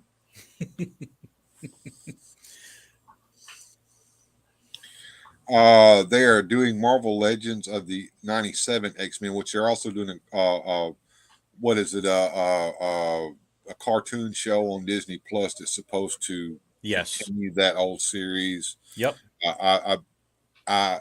I hope that does well. I hope that they don't ruin that. Gosh dang it. Well, I already heard the lady that was supposed to voice Jubilee. She stepped aside because she wants an actual Chinese person to voice Jubilee instead of her, which to me, it's like, we can't see you. You're off camera. It doesn't matter. Like, what are we doing? Have we reached the point? Because I can remember when I was in school that it was the exact opposite. Okay. People of any race could act in a play and play anything they wanted to because we were supposed to be equal across the board. And now, if you're playing a gay character, you have to get a gay person to play the character. Doesn't make sense. But they can go in reverse, like the gay character can play a straight character. This is got like I said, the pendulum seems to swing, but it doesn't sit here where it needs to. It always goes either too far in this direction or too far in this direction. Right. I'm nervous about the HasLab Ghost. I want it, but it only comes with 2/3 of the crew, of course, because you have to buy the rest of the crew separately. Did you see the kid size Wolverine claws for the X97 line? I haven't seen those, no, but it doesn't surprise me. We have to have what do they call that? Kid size role playing. Hulk hands. Hulk hands are awesome. Hulk hands and thing hands are the bomb. I have no idea how many times I've punched my children in the face with those Hulk hands. They liked it. Spin Masters have released a 5-pack of their DC figures at Walmart. Yes, I think Wilhelm showed that off one time. The whole bit for $5. Yeah, that's Spin Master got it going on. I'm telling you guys. Those are probably the Marvel Legends. Okay, I don't know what he's talking about there. Probably those 97 X-Men. Yeah. Wow. Now they have released some figures from that line already that are in the figure cases look like VHS cases, if I'm not mistaken. Yeah. Either you guys interested in that? Yeah. I'm kind of capped on Marvel Legends right now because of space and because of how the prices keep going up. The only Marvel Legends I saw from SDCC that I really want, and it came out of the blue, out of nowhere, Crystar. Yeah, I saw that. I saw that. I never got into Crystar myself. That was a toy line that I'm sure that there are plenty of people that are nostalgic for now. I almost bought the Sleepwalker just because I have the entire run in the comics. I was a huge Sleepwalker fan, and I don't have any Marvel Legends, and that was going to be my first. And then I didn't get him, and then when I finally decided I was going to get him, he wasn't there anymore. And Lego's doing Wolverine claws for the X-Men 97 line. That doesn't surprise me. Lego knows where it's at, and they know how to make the money. Speaking of Marvel Legends, I have been a off again, on again Marvel Legends collector over the years. I don't collect full things. I collect things that interest me. I think the last thing I ever bought from Marvel Legends was back when the Defenders TV show was on, and they did the figures of Daredevil and Punisher and all that, and I got those figures. The last thing that I bought from Marvel Legends here recently was this, and I couldn't help myself. I've always wanted to have figures of these characters, and I know they've already been released once, but those are hard to find. But now you can get them all in one set. Now I know they have what do they call that cell shading on them that I hate so much, but I mean, it is what it is. So I couldn't help it. I had to get them, and they look awesome. I haven't opened this up yet, but to look and see what's actually in here. But man, I'm probably going to keep these in this anyway. And this is just super awesome. Yep. Did you enjoy the show when it was on back in the day? That was my show to watch on Saturday morning, man. And then the second year around, the Hulk came on afterwards. Yep. And yeah, I liked Amazing Friends because they had all the guest stars on there, like even obscure characters like Shauna and the Black Knight. That's why I liked it, because all these really obscure characters from the comics would show up in it. Absolutely, and of course there was a precursor Spider-Man series that was done in the same style, set in a different universe, but in my mind it's all the same shit. And I've got all those acquired over the years where I can watch them on physical media if I want to. So yes, this is right up my alley. I couldn't help myself. I had to get it. It is a cool set, Thanos Copter. And Shaitan's Hammer, once again, just like me, hates that cell shading that they've been doing. Well, don't worry. They're not going to do cell shading anymore because they're going to do away with all paint ops. It's all going to be implied applications and just the colors of the plastic. So don't worry about it, guys. They're going to save money to try to keep the price point set at the $25. And Bjorn said that's why he didn't even want the set. He didn't want it just because of the cell shading. Well, I can live with the cell shading and get those figures again, because getting them individually from the original releases is a little pricey in my opinion. What do you think there, Goji? Yeah, I haven't checked lately, but yeah, probably. Yeah, I know. Grindhead bought that set, but that's just. They know who they're selling it to. They're selling it to us old guys that are trying to remember and try to relive our childhood slightly. Yeah. Yeah. I have the retro, the 3/4 inch set right back here. Okay. Yeah. So how do you decide what you're going to add into your collection there, Gojitron? And how do you decide what you're going to cull out when you're doing your culling? Boy, that's tough. Stuff I add is stuff I have connection to the characters with, or the original toys. Like what I'm trying to do, I don't know, Jones, I don't know if you know my history, but I had a huge collection that I sold off 20 years ago. Like I had stuff from the 70s all the way through to the early 2000s, like thousands of pieces, and I sold it all off. So right now, since 2019, I've been trying to recreate my original collection as much as possible using modern toys, because I don't want to hunt for vintage toys and have to worry about the parts and the broken pieces and the stickers and all that nonsense. So yeah, everything I have in my collection now is sort of a representation of things I used to have or else favorite characters. And when I sell something off, it's just because there's something new announced that I want, and I need space and I need money. So I look around and I say, okay, what am I not married to in this collection that I can part with to make space for this other thing I want more? Gotcha.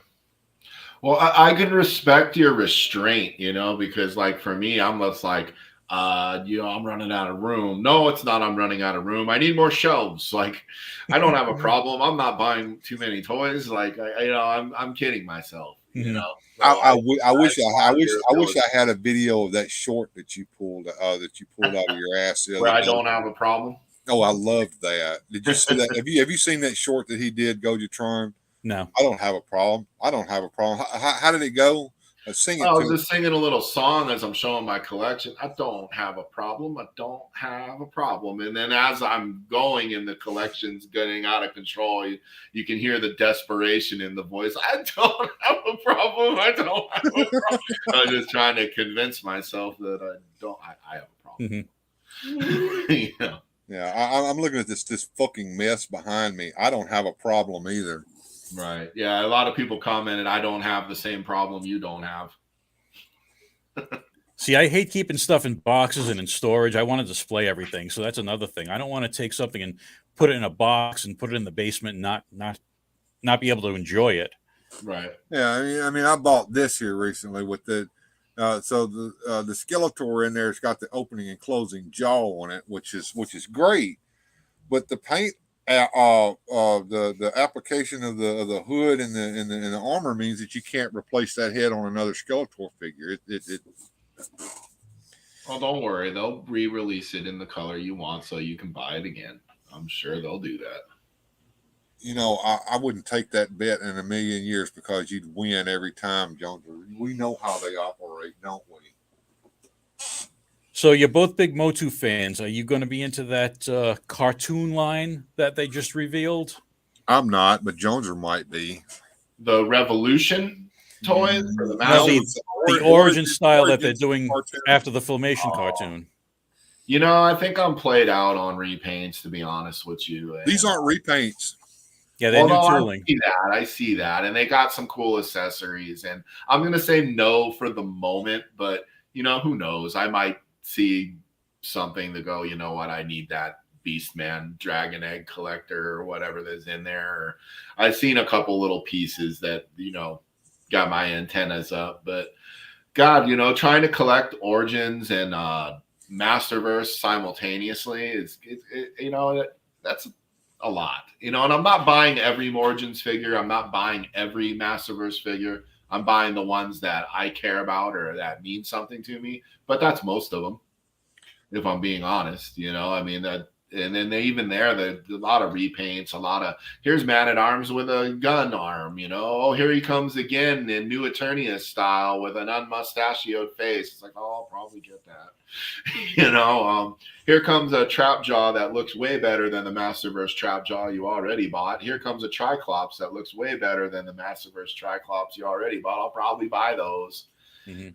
You know, and I did start putting some of my Masterverse figures that I wasn't crazy about out for sale. Like I had that Naked Merman with the one eye. I hated that. Once I got one that had all the armor, or the Revelation Skeletor or Revelation He-Man. Like I got a He-Man that I like the look of. I've got a Skeletor I like the look of. So I'm pawning off the ones that I'm not crazy about. You know, so I guess that is culling my collection a little bit. But it's really just getting rid of figures that I wish I didn't buy, you know, because there's a better one. Right. Speaking of buying, have you bought anything new lately? I know you got a pile of crap over there you haven't even opened yet. I do. And yeah, I got those Ninja Turtles I found in store. I don't know if I showed those off. I had a doctor appointment, and I always look just to see if they have anything that I needed. And I found Genghis Frog. I found this one I was really excited about because I was looking for that for a while. So you got your Shredder. And then I got Krang. Yeah. So I'm happy about those. I think I still need to find Foot Soldiers, which is ridiculous. I haven't seen them anywhere. And I want to army build them, so good luck with that. And the Rat King and Baxter Stockman. I don't know if I'm going to get that Wingnut and Screw Loose, but who knows? If I see it, I'll probably get it. You know, Thanos brings up a good point here. A lot of the Masterverse / Origin character re-releases could be accomplished simply with a head and armor weapons packs. And why haven't they done weapons packs? We got a weapons pack back in the vintage days with different colored armor and stuff. Why can't they do that now so that you can get all kinds of different stuff to add to your Grayskull / Snake Mountain weapons racks? Come on. I mean, this is a no-brainer in my opinion, but you know. Well, because they want you to buy a whole new figure, Bill. Yeah, I know a lot of it. We got to use up that tooling. We've spent all that money. Fans aren't in charge of developing this stuff. It's businessmen. You know what I mean? If the fans were in charge of it, they'd never make any money. Or they'd make more money than they ever thought possible. You know, that reminds me. That reminded me back when I was a younger man and I used to hang out in comic book shops. There were such things in those days. The owner of the comic shop whose name, his first name was the same as mine. I won't say his last name. I don't even know if he's still around or not. But anyway, his habit was to never hire a person to work in his comic shop that collected comics. And I thought that was interesting because the person behind the counter had no idea what we were buying, how much it was worth. They didn't care. But in that man's mind, he didn't have to worry about this person pilfering the goods there in the shop either. Oh, that makes sense. I was gonna say, well, why wouldn't you want somebody knowledgeable? But yeah, if it doesn't mean anything to them, but then again, how do you know if you're making a good buy or not? Well, they weren't in charge of buying collections. That was up to the owner there himself. You know, they were in charge of doing all the dirty work, putting stuff on the shelf, unpacking the boxes from Diamond, and what was the other distributor at the time? I can't remember. But yeah, when that stuff would come in, they would unpack it, put it in people's boxes. You know, the dirty work. I mean, running the cash register. But as far as buying and selling vintage stuff, that was all on him. That was his little bag. Well, in my comic store, they don't know anything about comics there either. They know of the Pokemon cards. That's more the thing at my store is that what people are doing is the Pokemon cards. Those things are still around. It surprises me. That's been around for many, many number of years. And the Magic Gathering. Those are big there too. All the cards are in the front of the store in the glass case. The comics are in the back. Mm-hmm. You know, that's how that store is built. And they got the gaming and the little mini role-playing figurines. And he's got a little bit of everything. He's a smart guy in the sense that like he played darts in a dart league at the bar. And he realized nobody in the city of La Crosse was selling darts. So he got some darts. And then he was into Frisbee golf. He realized nobody had discs. So he got some discs. So he's got the store is called River City Hobbies. So that way the business could be, whatever hobby he wanted it to be. But I mean, it was originally a comic book store. John's got a collection for the comic book guy here. Is Diamond now the only comic distributor? I think they might be. You know, I'm not really sure. That's the one part of the business I don't know. Like I was mentioning the store, and I'm actually in talks with the owner about buying the store down the road. Like I would love to own the store and do that, you know. And I just recently did a card show and brought 5 long boxes of comics and came home with 9. So I'm not very good at selling this stuff, but I'm very good at accumulating it. And I do want to end up doing that for a living, but the economics in comics is hard. And one thing that I'm afraid of, and us toy guys can relate to this too, when our generation goes, I don't know if there's going to be a lot of demand for physical comic books in your hand or toys or action figures. And so I might be trying to get into a business that may no longer exist in 20, 30 years. Daniel Carhoonan says there are many comic distributors because Marvel had left Diamond. I knew Marvel had left them. I thought DC was going to do the same thing and screw Diamond over. So there used to be 2 major comic distributors back in the day. I can't remember what the second one was. It seemed like it started with a C. And then Diamond became the major comic distributor for the longest time. I remember going over to their distribution center in Atlanta a couple of times to pick up comics for the man I was talking about earlier. And then the like Marvel, being a subsidiary of the Mouse there, decided that they were going to distribute things themselves or something like that. I don't know how all that works, but it's all based upon economics and what's going to make them the most money. I would right. think. There are several comic shops around here where I live, and they only seem to get their stuff from Diamond, Monopoly, Much. I don't know how that works. I know there are book distributors, or there used to be comic book distributors and book distributors, and how it works. You know, and then the comic companies have always wanted to cut that middleman out some kind of way so they can get all the money for themselves. Yeah, and that's the part of the business that I don't know or understand. And I was talking to Jimmy about that. Like, how do I order new comics or how do I run this? And he said, actually, that's the easiest part of what I do. So I was like, whoa, okay. So then I just stopped asking questions about it. And Dan Grant says that DC also left Diamond. Yeah, Diamond now makes most of their money from distributing toys, if I'm not mistaken. I know they distribute all that stuff: toys, statues, all the the collectible stuff. Statues that we all love to look at and wonder why people buy. Even though I'm an old man, sure you are. I have made the switch to digital comics to save space. Sometimes I pick up trades though. So, do you think that in the future comics are going to be like NFTs? I think there'll still be just like it is now. There's a shrinking fan base of people who are buying new comics.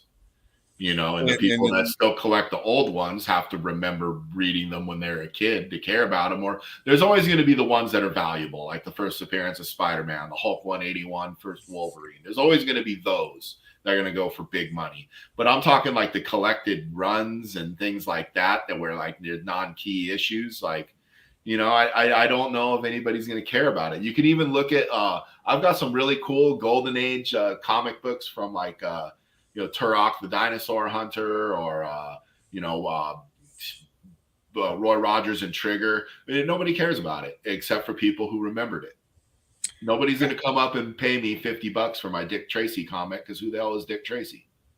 Yeah, that would be somebody old like me who would want something like that.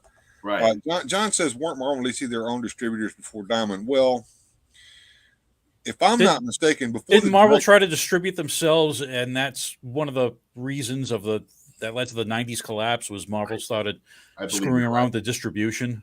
Yeah, I believe you're right. Well, that, and I think the market got oversaturated. Well, yeah, obviously that too. With yanked the fans around a little too much with the characters. And yeah, that bubble burst really, really hard, and it hit the independents worse than it did the big guys. But everybody felt the pain when that happened. I think you're watching it happen with their cinematic universe right now before your eyes too. I do believe you're right there, Joneser.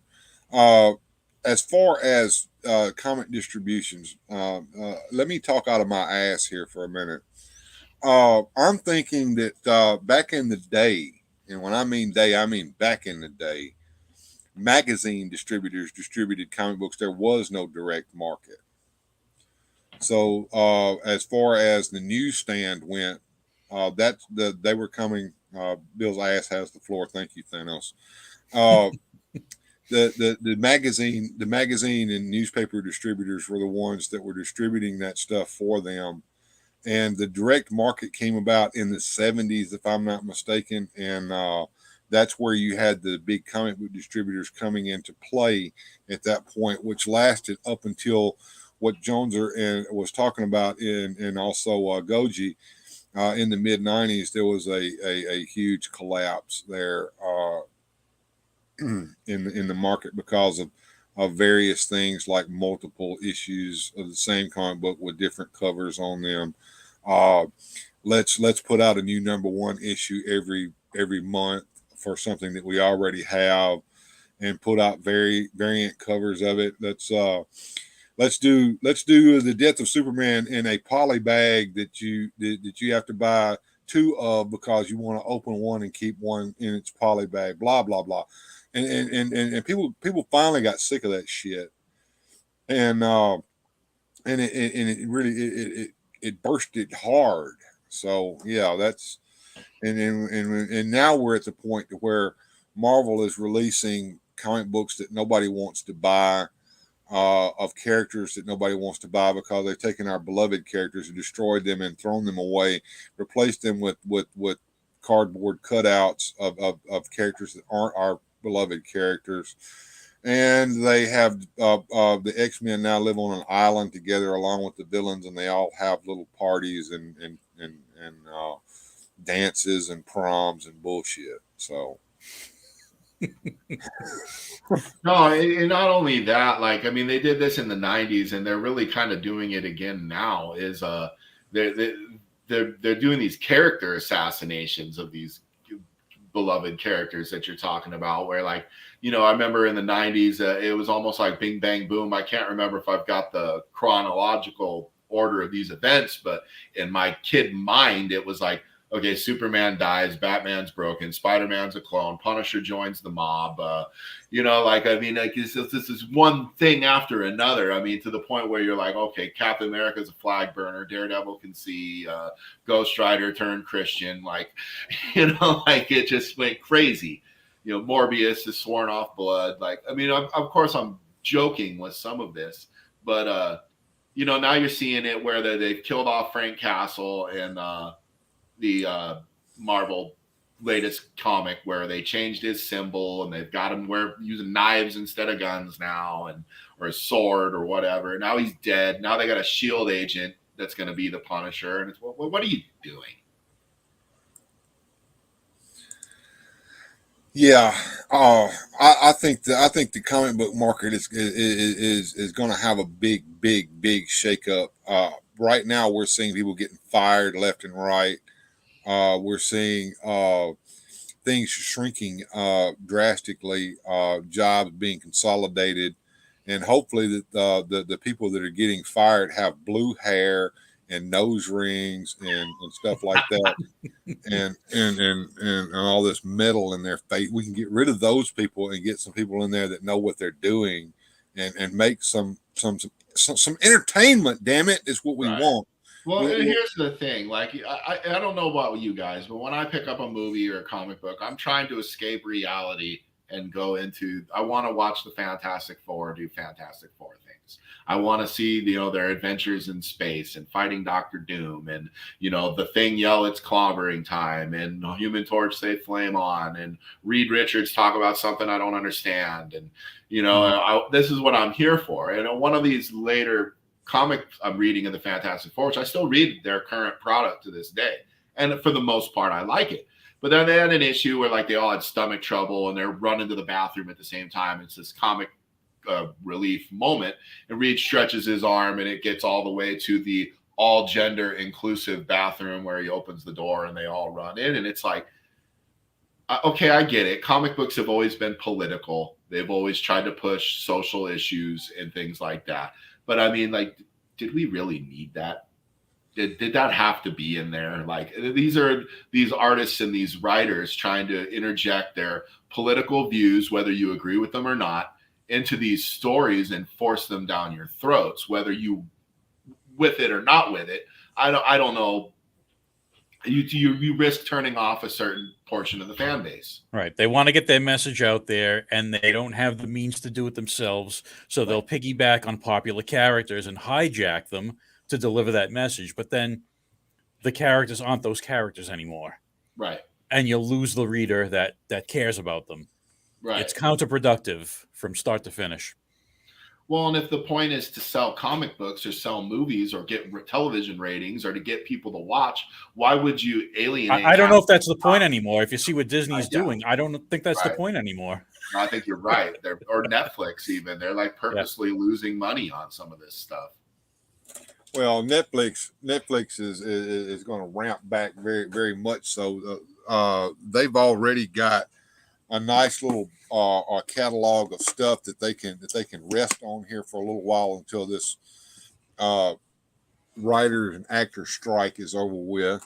I think Disney Plus is going to either sell themselves off or something, because Bob Iger is watching his bottom line go away every day, and because of bad decisions made over there. I mean, at one time Disney was a company where you could park your kids in front of Disney and you didn't have to worry about it, because they were going to take care of your kids. It was all wholesome entertainment. Now people are like, no, I'm not letting my kids watch that trash. They're not going to the theme parks. They're not spending the money. And it's all Disney's own fault because they decided to ram all this shit down our throats. Pardon my French. And John, if you want to come on and talk about the Barbie movie, you be my guest, my friend, because obviously you went and watched that thing that I'm not going to go see. I have not seen it. I did see a trailer that made me laugh and thought it might be funny. The one thing that I think where you're going with the Barbie movie is that I don't think it's marketed for children to sell Barbies. I think it's I an think adult it's movie. marketed Personally, to adults to do agendas, and that's what we're doing. We've always had pro-social messages, but a lot of the time it feels like corporate entities are trying to score public brownie points. Yeah, what's that little score that they all try to get, the ESG score? That's what they're all looking for, and that there's no money in that. There's nothing wrong with showing a social issue. I bring up Green Lantern and Green Arrow for an example. That was a wonderful way to do that properly. Right. And this is an entertainment industry. They're supposed to be entertaining us, not turning us away because they're pushing these agendas that so far down our throats that it's making us throw up. Okay. And Bjorn brings up a pretty good point. He doesn't want or need real world crap in comics, movies, or whatever. Yeah, we're wanting to go into a fantasy land where we can live what should be and not what is. Yeah, I don't need my superheroes to be grounded in reality because I'm grounded in reality, and it sucks. Yeah. We walk through the sucky world all day long. Why do we want to go watch the suck all over again, even worse at the movie theater? I don't need Superman and Captain America to be as flawed as me. I need them to be their heroic ideals, something to aspire to. That's the whole point of them. I triggered John. No, I haven't seen it. I watched the Critical Drinkers review. You mentioned social politics. The Barbie movie is full of feminism politics. Yes, it is. I saw a review very recently about it, and I agree with Joneser's take on that. This is not a movie for children to watch. This is a movie that's very, very, very adult. I mean, we have Will Ferrell in this movie playing a Mattel executive who wants to put Barbie back in her box.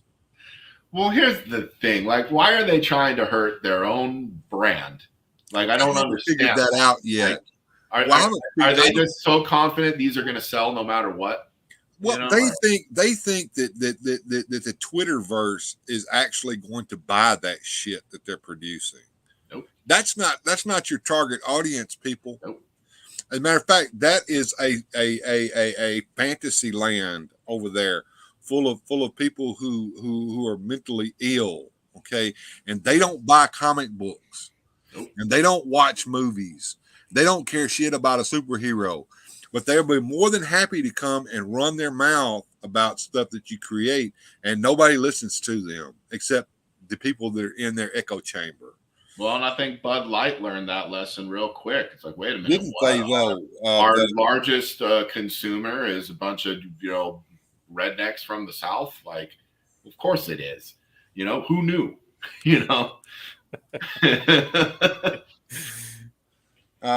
Politics I'll care for are taxations of trade routes on the outer rim.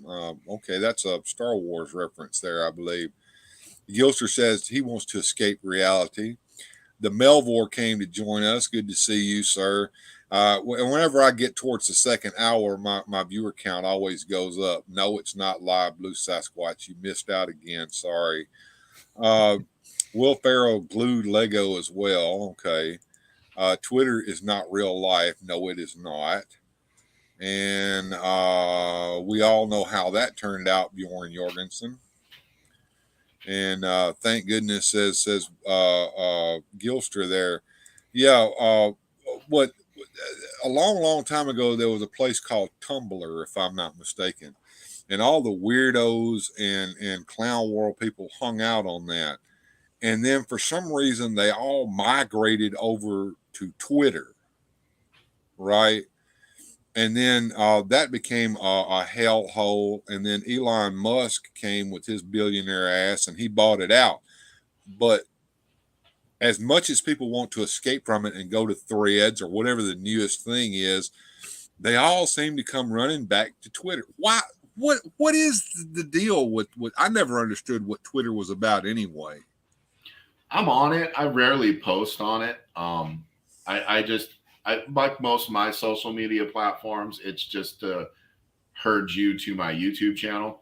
So my TikTok is supposed to bring you to my YouTube channel. My Twitter is supposed to bring you to my YouTube channel. My Instagram is supposed to bring you to my YouTube channel. Everything is just kind of going, hey, go over here.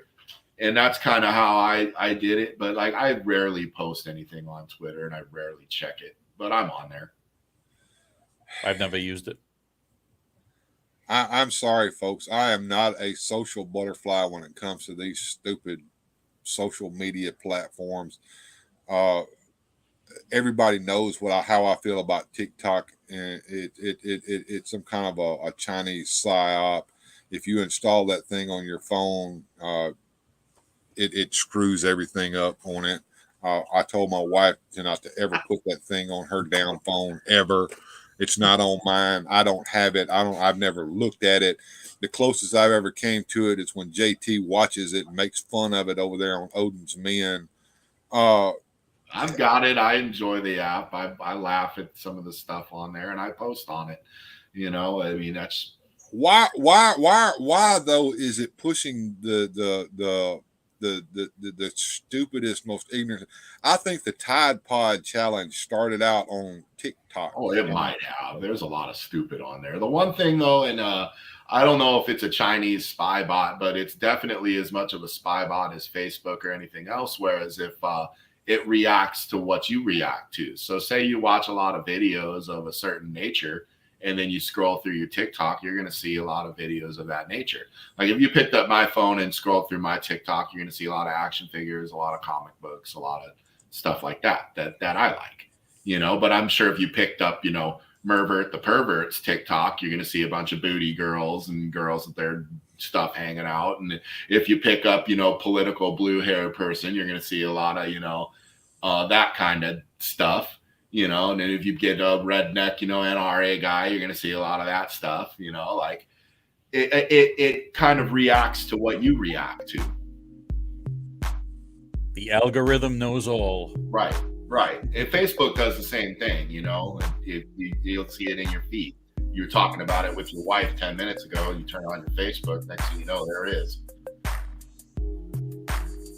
Yeah, well, the phone is a listening device as well, and it can be turned on and off surreptitiously without you knowing it. I know that for sure.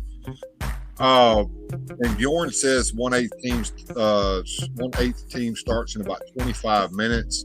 That gives us all time to go to the bathroom, go get something to drink, maybe get a snack, get some lunch, whatever, and go check that out. Made a Cardboard says he's still learning about YouTube. I can create photorealistic architecture, computer models, and even paper models, but I have a hard time understanding YouTube, Instagram, and Facebook. Welcome to old age, my friend. Great discussion, gentlemen, says Wilhelm. Blue Sasquatch is a little upset now. Sorry, sir. Hope to see you there. Thanks. Yep. Yeah, it's that time. We're feeding the ducks right now. My son just insulted Elvis. Oh, no. I'm surprised your son even knows who he was. Not the king. Well, you know, it's that time of day, folks, when it's time to wind down this hangout. And we're all going to go hang out with the 1/8 team here in just a few minutes. So in the meantime, I want to thank my special guest, Gojitron, for joining me today. I want to thank my co-host, Joneser, for helping me out today. You guys are the bomb. We enjoyed each and every one of you. You guys say your final piece before I send it out. Thanks for having me, Bill. Always a pleasure. And subscribe to Jones's channel, subscribe to Bill's channel, and you'll get a lot of good entertainment on YouTube. Absolutely. And also subscribe to Gojitron as well. That goes without saying. I'm just going to say that. You stole my moment, Bill. That's it. My bad. Well, it's all good. It's all good. But yeah, I got to give Goji a subscribe. He's got some good content over there. I'm going to go hang out with my son here. He's been chomping at the bit for us to do something. So me and Lyric are going to go play some games or something. Time to be a dad, and that's very commendable of you, and that's what you should be doing. And in the meantime, everyone have a good journey.